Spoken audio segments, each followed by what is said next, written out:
Dr. Stedman is murdered by an intruder in his study and 2 toy soldiers are stolen from his desk. The next day, Hugh Drummond reads about the murder in the newspaper. He is approached by a friend, Philip Coleman, who tells him that he owns 2 similar figures and that he has received first offers, then threats to sell them. According to Coleman, the soldiers are 900 years old, dating back to the time of William the Conqueror.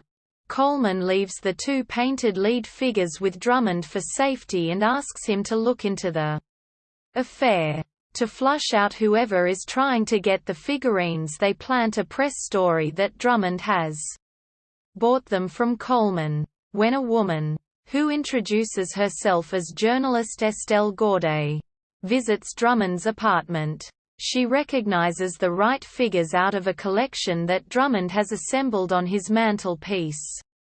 Drummond and his friend Longworth then visit Stedman Manor and meet the daughter of the victim, Cynthia. She tells them that her father's figures were very similar to those brought by Drummond but different in detail, and that they were part of a set of 13 soldiers that Dr. Stedman bought at auction together with an Anglo-Saxon palimpsest he was translating that when he was killed, and the scroll was also taken.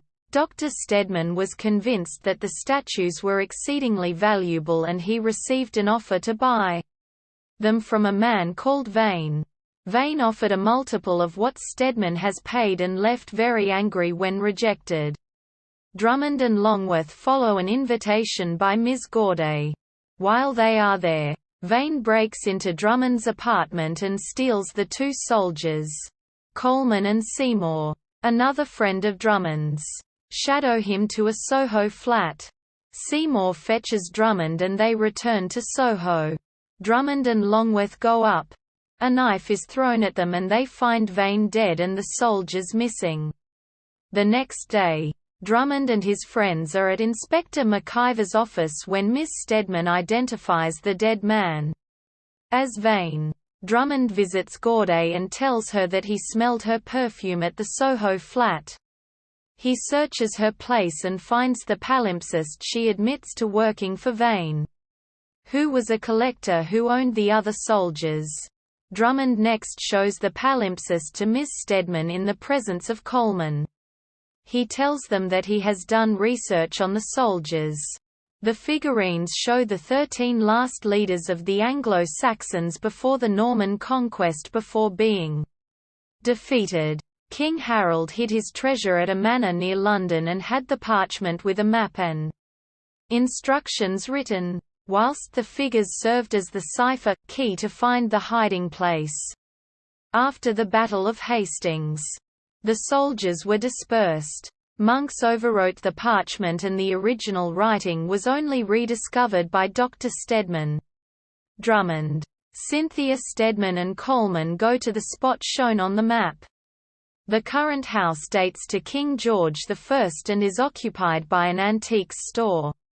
Inside, they discover a medieval fireplace and walls. When they inquire about the soldiers, the store owner asks them to leave.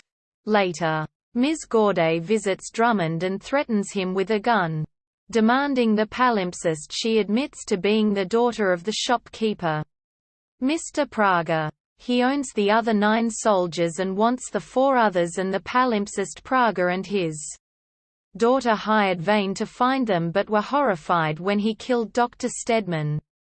She admits to being at Soho and to throwing the knife at Drummond.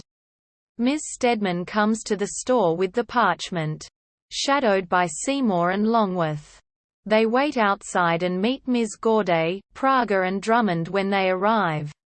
Entering, they find Prager dead. Drummond discovers Coleman with all 13 soldiers inside the shop. Coleman attacks but is overpowered. They call the police and find Cynthia, who said Coleman had asked her to come and that she had been hit on the head on arrival. Drummond arranges the soldiers on a pedestal just like in the drawing and their weight distribution. Opens a secret door. They find the treasure. The arriving McIver takes a figure. causing the stone door to start closing. Coleman tries to flee but is shot and then trapped and crushed by the door.